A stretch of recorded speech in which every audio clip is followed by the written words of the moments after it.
नमस्कार साथियों, क्या आप एक बुजुर्ग व्यक्ति हैं? अगर आपका जवाब है हाँ, तो आज की वीडियो आप सभी सीनियर सिटीजन्स के लिए काफ़ी ज़्यादा महत्वपूर्ण होने वाली है, क्योंकि आज की इस वीडियो में हम आपको बताएंगे सीनियर सिटीजन कार्ड आप कैसे बना सकते हो, ऑनलाइन कैसे बनाओगे, ऑफलाइन कैसे बनाओगे, क्या क्या डॉक्यूमेंट्स लगते हैं और इसकी क्या पात्रता होती है, उसके बारे में पूरी जानकारी आज हम आपको इस वीडियो में देंगे। तो वीडियो को एंड तक देखिएगा अगर आप चाहते हो कि आपके पास भी आपका सीनियर सिटीजन कार्ड हो तो चलिए सबसे पहले बिना किसी देरी के अपनी इस वीडियो को स्टार्ट करते हैं।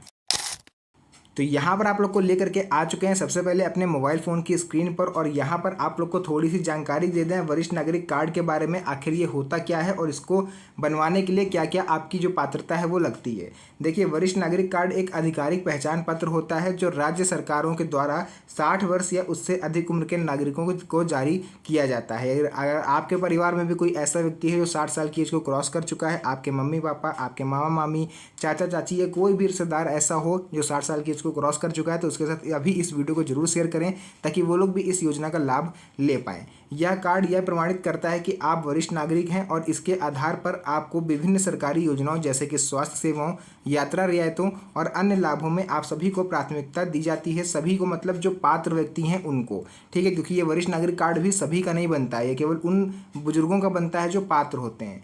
यह कार्ड केंद्र सरकार की योजना नहीं होती है, बल्कि ये प्रत्येक राज्य सरकार की योजना होती है। यही कारण है कि कुछ राज्यों में इस टाइम ये वरिष्ठ नागरिक कार्ड बन रहे हैं और कुछ राज्यों में ये नहीं भी बन रहे हैं। इसका कारण जो होती है वो जो स्टेट गवर्नमेंट होती है वो होती है। उसके बाद देखिए, कार्ड जो है वो दो प्रकार के होते हैं, यानी दो तरह के कार्ड बनते हैं। यानी आपकी जो एज है वो 60 to 79 यानी 60 साल से 79 वर्ष के बीच में अगर आप आते हो तो आपका जो कार्ड बनेगा वो सामान्य सीनियर सिटीजन कार्ड बनेगा। अगर आपकी एज 80 से ऊपर हो जाती है, यानी कि आप आ जाते हो सुपर सीनियर सिटीजन की कैटेगरी में, तो आपका एक गोल्डन कार्ड बनता है जो सामान्य सीनियर सिटीजन कार्ड से इसमें आपको ज़्यादा लाभ दिए जाते हैं।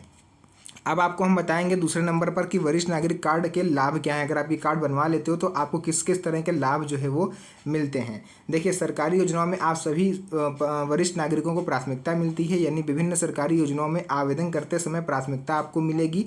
आप किसी भी योजना में आवेदन कर रहे हो, प्रधानमंत्री आवास योजना, उज्ज्वला योजना, किसान सम्मान निधि योजना, किसी भी योजना में आवेदन करते हो तो आपको प्राथमिकता मिलती है।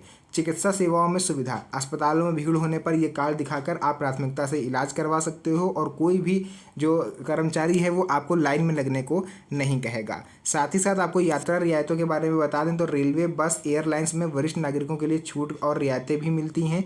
जैसे कि आपको बता दें, आप हरियाणा राज्य के अगर हो तो बस में आप लोग को जो मुफ्त में आपकी स्टेट गवर्नमेंट आपको यात्रा भी करवाती है, केवल पात्र बुजुर्गों को। साथ ही साथ आपको बैंकिंग सुविधाएं भी मिलती हैं। बैंकिंग सुविधाएं जैसे कि आपको लंबी कतारों में नहीं खड़े होना पड़ेगा, खासकर अगर आप पेंशन लेने के लिए खड़े हो। पेंशन योजनाओं का लाभ आपको मिलता है। जीवन भर वैलिडिटी होती है इस कार्ड की, यानी आपको ये कार्ड केवल एक बार बनवाना है और ये आपका आजीवन वैध रहता है, लाइफ टाइम आपका वैलिड रहता है। साथ ही साथ हम आपको बता देते हैं इसके लिए पात्रता क्या रहनी चाहिए, यानी कि एलिजिबिलिटी क्राइटेरिया इसका क्या रहेगा। तो वरिष्ठ नागरिक कार्ड के लिए आवेदन करने के लिए निम्नलिखित पात्रता मापदंडों को आपको पूरा करना आवश्यक है, जो यहाँ पर आपको स्क्रीन पर शो हो रहा होगा। आवेदक की जो उम्र है वो कम से कम 60 वर्ष की होनी ही चाहिए। आवेदक भारत का स्थायी निवासी होना चाहिए। देखिए, एक चीज़ आपको बता दें, अगर आप एक महिला हो तो आप 58 वर्ष पर भी इसके लिए आवेदन कर सकती हो। आवेदक के पास वैध पहचान प्रमाण पत्र होना चाहिए, जैसे कि आपके पास आधार कार्ड होना चाहिए और वोटर आईडी कार्ड, ये ओरिजिनल होना चाहिए। आवेदक उस राज्य का निवासी होना चाहिए जहां से वो आवेदन कर रहा है प्रेजेंट टाइम में, यानी कि यदि आप यूपी के निवासी हो तो आपको यूपी से ही आवेदन करना है, बिहार के हो तो बिहार में ही आवेदन करना है।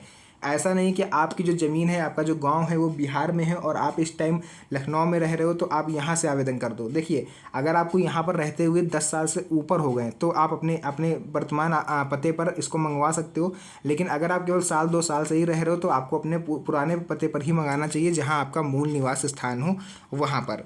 उसके बाद आपको बता दें इसमें कौन कौन से डॉक्यूमेंट यूज़ होते हैं। अगर आप इस कार्ड को बनवाना चाहते हो तो आवेदन के लिए निम्नलिखित दस्तावेज जरूरी होते हैं, जैसे कि आयु प्रमाण पत्र, यानी एज प्रूफ के तौर पर आपको 5 डॉक्यूमेंट में से कोई एक डॉक्यूमेंट देना पड़ेगा। यानी स्क्रीन पर शो हो रहा है जन्म प्रमाण पत्र, passport, pan card, school leaving certificate और 10वीं की कक्षा की मार्कशीट। यानी इन 5 में से अगर आपके पास कोई एक डॉक्यूमेंट भी है आपकी एज को प्रूफ करने के लिए तो आप उसको इसमें यूज़ कर सकते हो। सेम यही काम आप आइडेंटिटी वेरिफिकेशन के लिए भी कर सकते हो। Aadhaar card, voter ID card, passport, यानी इन तीनों में से भी कोई एक कार्ड होगा तो आपका वेरिफिकेशन भी आसानी से हो जाता है। साथ ही साथ आपको बताया, अगर आप पता प्रमाण पत्र यानी एड्रेस प्रूफिंग के लिए आप लोग को इन 5 में से कोई एक डॉक्यूमेंट यूज़ करना है।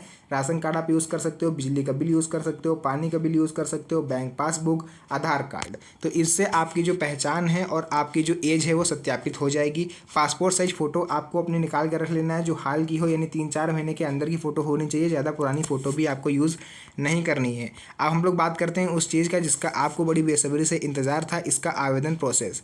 देखिए, ऑनलाइन अगर आप आवेदन करना चाहते हो तो आपको अपने राज्य की आधिकारिक सरकारी वेबसाइट पर जाना है। जैसे अगर आप मध्य प्रदेश के रहने वाले हो तो मध्य प्रदेश की जो सरकारी वेबसाइट है वहाँ पर जा सकते हो, या फिर गूगल पर आप सिंपली सीनियर सिटीजन रजिस्ट्रेशन आप सर्च करोगे, आपके सामने वेबसाइट आ जाएगी और वहाँ पर आप अपना रजिस्ट्रेशन करके अपना जो भी प्रोसेस है वो पूरा कर सकते हो। लेकिन यहाँ पर आपको ध्यान ये देना है कि आपको किसी फर्जी वेबसाइट पर रजिस्ट्रेशन नहीं कर देना है। आपको गवर्नमेंट की ऑफिशियल वेबसाइट पर ही रजिस्ट्रेशन करना है।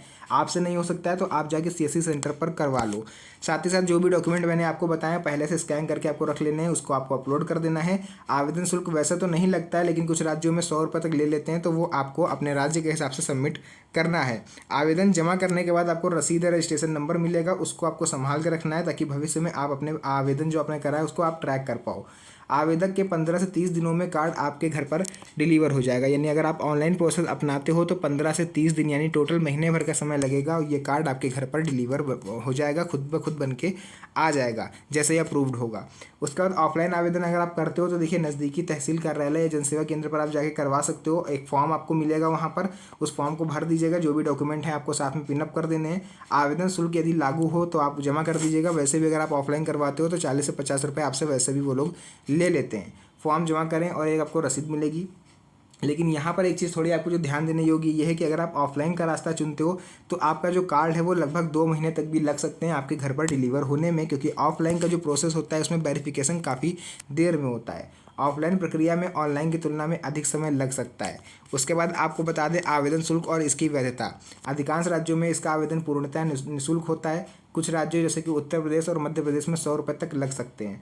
कार्ड की वैधता आजीवन होती है, यानी एक बार बनवाने के बाद आपको इसे बार बार नवीनीकरण नहीं कराना पड़ेगा।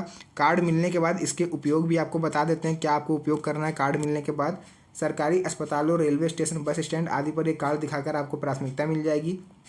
बैंकों में लंबी कतारों में कार्ड दिखाकर आपको प्राथमिकता मिल जाएगी।